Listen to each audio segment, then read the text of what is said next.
നയാരയ്ക്ക് പിന്നാലെ ഇന്ധനവില വർദ്ധിപ്പിച്ചിരിക്കുകയാണ് മറ്റൊരു സ്വകാര്യ കമ്പനി ഷെൽ ഇന്ത്യ. പെട്രോൾ ലിറ്ററിന് 7 രൂപ 41 പൈസയും ഡീസലിന് 25 രൂപ 1 പൈസയും കൂട്ടി. മെട്രോ നഗരങ്ങളിൽ 120 ഔട്ട്ലെറ്റുകളാണ് ഷെൽ ഇന്ത്യക്കുള്ളത്. വൈഎസ് അഭിനന്ദൻ നയാരയ്ക്ക് പിന്നാലെ മറ്റൊരു സ്വകാര്യ കമ്പനി കൂടി വില വർദ്ധിപ്പിച്ചിരിക്കുകയാണ്. ഇതൊരു സൂചനയാണോ? താമസിയാതെ പൊതുമേഖല പെട്രോൾ സ്ഥാപനങ്ങളും പെട്രോൾ ബങ്കുകളിലും വില വർദ്ധിക്കാനുള്ള സാധ്യതയാണോ നമ്മൾ കാണുന്നത്?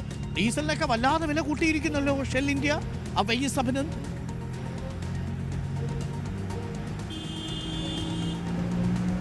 ഡോക്ടർ അരുൺകുമാർ, ആദ്യഘട്ടത്തിൽ നയാര എനർജിയാണ് വില വർദ്ധിപ്പിക്കുന്നത്. പശ്ചിമേഷ്യൻ സംഘർഷങ്ങളുടെ ആഘാതമാണ് ഇത്തരത്തിലേക്ക് വില വർദ്ധിപ്പിച്ചതെന്നായിരുന്നു അന്ന് നയാര വ്യക്തമാക്കിയത്. നയാരയുടെ ചുവടുപിടിച്ച് മറ്റ് സ്വകാര്യ ഇന്ധന റീറ്റെയിലറുകൾ വില വർദ്ധിപ്പിക്കുമോ എന്ന ആശങ്കയുണ്ടായിരുന്നു. എന്തായാലും ഇപ്പോൾ ഷെൽ ഇന്ത്യ വില വർദ്ധിപ്പിച്ചിരിക്കുന്ന റിപ്പോർട്ടുകളാണ് പുറത്തു വരുന്നത്.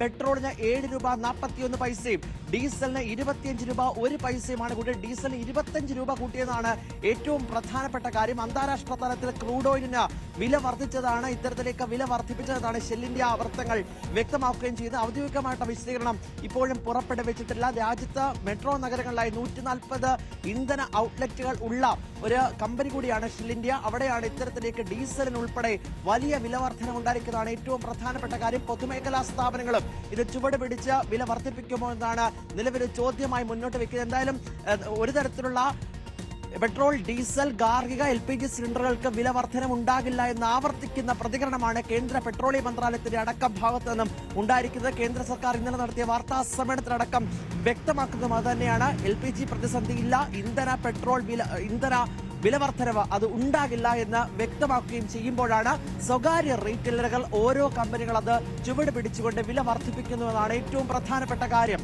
അരുൺകുമാർ.